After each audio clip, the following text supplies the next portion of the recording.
नमस्कार सर्वांना. कसे आहात सगळे? मजेत ना? तर मजेतच राहा, आनंदी राहा. आज आपल्याला बघायचं आहे आपल्या पतीच्या प्रगतीसाठी महिलांनी घरात कोणते नियम पाळायचे आहे. सगळ्याच महिलांना असं वाटतं की आपल्या पतीने पुढे जावं, त्यांची प्रगती व्हावी, आपल्या घराची प्रगती व्हावी, आपल्या कुटुंबाची प्रगती व्हावी, आपल्या बाळांची प्रगती व्हावी. हे प्रत्येक महिलेला असं वाटत असतं आणि त्याच्यासाठी ती वाटेल ते करायला तयार असते. तर त्याच प्रकारे आज आपल्याला बघायचं आहे की आपल्या कोणत्या चुका असतात की त्याच्यामुळे आपल्या पतीच्या प्रगतीमध्ये अडथळे निर्माण होत असतात. कारण की प्रत्येक पुरुषाच्या मागे जर कोण असेल तर ती स्त्री असते. तिचा पाठबळ असल्याशिवाय कुठलंही कार्य पुरुष हे पूर्ण करू शकत नाही.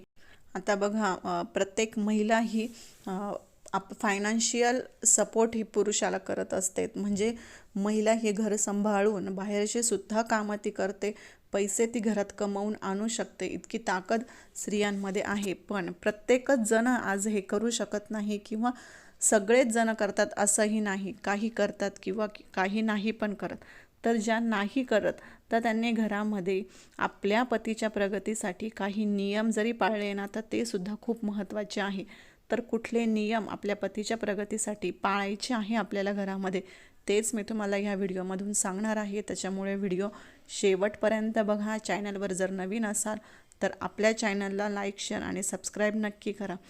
तर बघा, महिलांनी सगळ्यात पहिले कोणता नियम पाळायचा आहे.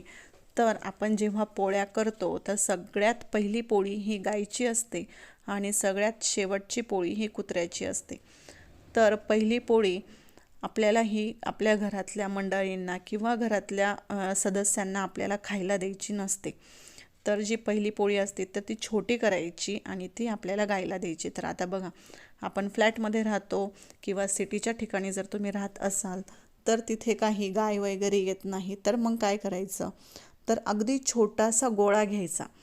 म्हणजे हरभऱ्याच्या डाळी एवढा तुम्ही गोळा घेऊ शकता. त्याला थोडंसं चप्पट करायचं आणि त्याला तव्यावर थोडंसं भाजून घ्यायचं आणि तर ते छोटे छोटे गोळे तुम्ही चप्पट केलेले ते छोटेसे गोळे तुम्ही पक्ष्यांना तर टाकू शकता.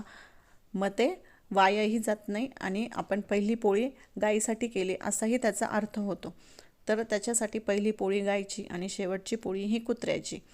त्यानंतर तव्यावरील पोळी किंवा भाकरी तुम्ही जर भाजली तर ती डायरेक्ट आपल्याला ताटामध्ये द्यायची नसते. आता बघा, प्रत्येकालाच आवडत असतं की मला गरम गरम खायला मिळावं किंवा गरम गरम खायला बसलं की 2 घास जास्त जातात, आपण असं म्हणतो. त्याच्यासाठी डायरेक्ट तव्यावरून पोळी घ्यायची आणि ती लगेच ताटामध्ये वाढायची असं नाही करायचं. तर काय करायचं, तव्यावर भाजलेली भाकरी किंवा चपाती जे काय असेल, पराठा असू दे, तर ते काय करायचं, आपल्याला टोपल्यामध्ये ठेवायचं, आपल्या किंवा ज्या डब्यामध्ये तुम्ही पोळ्या ठेवतात त्याच्यामध्ये ठेवायचं आणि त्यानंतरच आपल्याला ताटामध्ये द्यायचं आहे. जर तुम्ही डायरेक्ट जर पोळी तव्यावरची जर ताटामध्ये जर दिली तर आपली स्वप्नपूर्ती ही होत नसते असं म्हणतात. आपले स्वप्न जे असतात ते पूर्ण होत नसतात, ते अर्धवटच राहत असतात. प्रत्येकाला काही ना काही स्वप्न असतात तर ते त्याचं पूर्ण होत नाही. त्याच्यासाठी डायरेक्ट तव्यावरची पोळी मध्ये न घेता तुम्ही आधी ती टोपलीमध्ये ठेवा किंवा डब्यामध्ये ठेवा आणि मग ती तुम्ही ताटामध्ये घेऊ शकता. त्यानंतर काही काहींना बघा सवय असते की हातामध्येच भाकरी किंवा चपाती घेता आणि तशीच घरभर खात फिरतात किंवा ताट न घेता हातामध्ये घ्यायची भाजी आणि चपाती तशीच खायची. ताट भरवायचा काही काहींना कंटाळा येतो त्याच्यामुळे, किंवा कंटाळा जरी नाही आला तरी त्यांना ते आवडत असतं. पण तसं करायचं नसतं. तर भाजी पोळी किंवा जे काही तुम्ही जेवणार आहात ते आपल्याला प्रॉपर आपल्याला ताटामध्ये घ्यायचं. छोटं घ्या मोठं घ्या पण ताटामध्ये घ्यायचं आणि मगच ते आपल्याला खायचं असतं. त्यानंतर वास्तुशास्त्रामध्ये असं म्हटलं जातं की तांदूळ जेव्हा आपण धुतो, तुम्ही भातासाठी म्हणा किंवा खिचडीसाठी कशासाठी जर तुम्ही तांदूळ वापरत असाल तर तो 2दाच धुवायचा असतो, त्यापेक्षा जास्त वेळा धुवायचा नाही. कारण की शुक्र ग्रह आपला त्याने कमजोर होत असतो.